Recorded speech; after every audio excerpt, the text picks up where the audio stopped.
The great Midwest. I say this as a Minnesota. That's right. That's right. I'm outnumbered here, although I got a lot of affection for the Midwest. You mentioned, the Democrat strategy not working out in 2016. And I wonder from a macro standpoint, do you believe it's because Hillary Clinton and the Democrats were perceived as being too far left or not far left enough?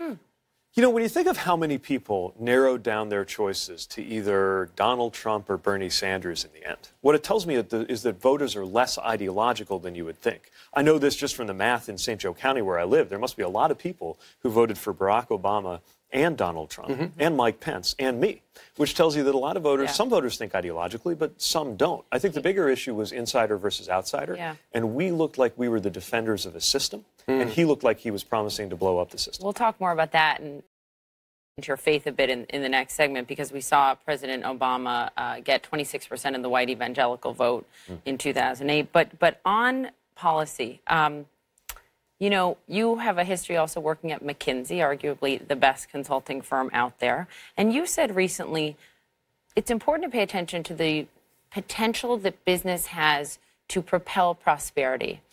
And I'm interested in if you think your fellow Democrats and some of your Democratic contenders and competitors in this race for the White House have vilified big business in a way that is dangerous and capitalism, when now we know more Democrats view socialism favorably than capitalism. Well, I think the reason we're having this argument over socialism and capitalism is that capitalism has let a lot of people down. I guess what I'm out there to say is that it doesn't have to be so. I believe in democratic capitalism, but the Democratic Party is extremely important. I think during this Cold War, there was this assumption that capitalism and democracy were almost the same thing, that if you were for capitalism, you were also for democracy. Right now, we actually see democracy and capitalism coming into tension. It was very alarming to hear recently that one of the president's economic advisors said that between capitalism and democracy, he would choose capitalism. I would say the reverse ought to be true, that at the end of the day, we prioritize democracy. And, having that framework of a rule of law, of fairness, is actually what it takes for markets to work. Can I just follow up on that and just ask what that would look like? Because I see it reporting across the Midwest a lot, okay? Yep. And I see the disparity, and I see what happened in my home state of Minnesota or Ohio or Pennsylvania. And they know that this capitalism isn't working for them. I'm really interested in specifics on how you would propose fixing it. Do you support Elizabeth Warren, for example, who just proposed last week putting an additional tax on the most profitable businesses in this country? Is that the way to help most Americans, or is it a Band-Aid? I'm open to that. I think the more interesting issue is, should our policies be any different toward the biggest companies than they are toward the smallest ones? A lot of the issues with big business right now aren't from the business part of big business, they're from the big part.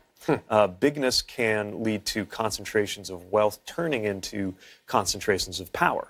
And I would say the problem with money in our politics today is that people are able to use wealth to buy power and then in turn use that to so you'd break them change up? The rules. You'd break them up? Sometimes, if there's anti-competitive behavior, then that's why we have anti-monopoly law in this country, to make sure that things don't get... But it's not just about saying if you get this big, we're going to break you. Right. It's also perhaps saying that the bigger you are, the more responsibility you have. What if your responsibilities around anything from reporting on gender pay disparity in your organization, which I think most of us agree is more of a fair thing to do for a large organization than for a small one, to potentially even wages and labor standards. We're graduated at a progressive level where the bigger you are, the more we expect you to be among the very best in how you treat your workers and how you treat the communities where you operate. So I think the focus on small businesses being the people that need the assistance from government itself is very differentiated. But, of course, we are having a debate about whether some of the big tech monopolies should be broken up, or oligopolies,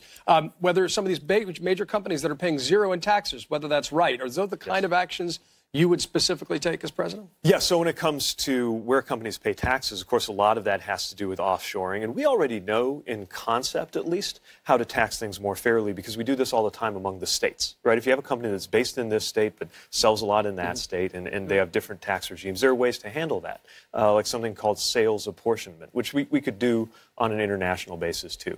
The question about the size of the companies, I think, is also really important to look at. And at the same time, it's not the only problem with tech. Yes, there are some concerns with the tech companies and how big they are. There are also concerns with how they treat our data. And that's a problem.